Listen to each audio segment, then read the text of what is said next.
ভাইয়ের ছেলে মেয়ে আমার ছেলে মেয়ে, আমার ছেলে মেয়ে ভাইয়ের ছেলে মেয়ে নাও হতে পারে, সেটা নিয়ে আমার কোনো মাথা ব্যথা নাই। দেখতে দেখতে আবারও ফুপি হলাম আলহামদুলিল্লাহ। আর নতুন বেবির জন্য আমরা সবাই মিলে অপেক্ষা করছি সে কখন আসবে আমাদের কাছে। আর এখানে রিজিক বাবু তার নানির মাস্ক ধরে টানাটানি করছে, কেন নানি মাস্ক পরে আছে আর কেন নানি তাকে চেহারা দেখাচ্ছে না, সেটা নিয়ে সে অনেক বিরক্তি হয়ে গেছে। আর আমি এখানে এত বেশি এক্সাইটেড ছিলাম, মনে হচ্ছে যে আধা ঘন্টা 1 ঘন্টা না তো পুরো বছর পার করে দিচ্ছি। মনে হচ্ছে অপেক্ষার প্রহর শেষই হচ্ছে না, কখন সে ওটি থেকে বের হবে, কখন তাকে দেখবো। আর এখানে তো রিজিক বাবু ক্লান্ত হয়ে গেছে নানির কাছে, এখানে শুয়েই পড়েছে যে কখন বেবি আসবে।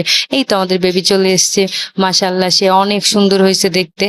সবাই মাশাআল্লাহ বলবেন, তার জন্য দোয়া করবেন। এত খুশির মধ্যে সবথেকে যেই বিষয়টা ভালো ছিল সেটা হলো যে মা বাচ্চা দুজনেই ভালো ছিল, সেটার জন্য সবকিছু ভালো ছিল আলহামদুলিল্লাহ। আর এখানে আমার ভাই অনেক খুশি ছিল, তার প্রথম কন্যা সন্তান হয়েছে, সেই খুশিতে সে সবাইকে মিষ্টি খাওয়াচ্ছিল।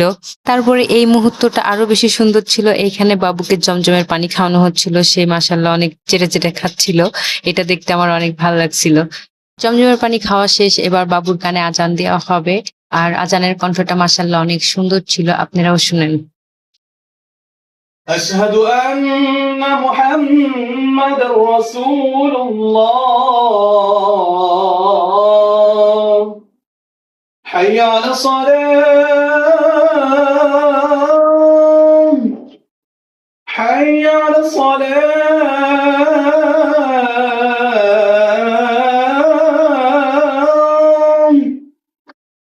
حي على الفلاح حي على الفلاح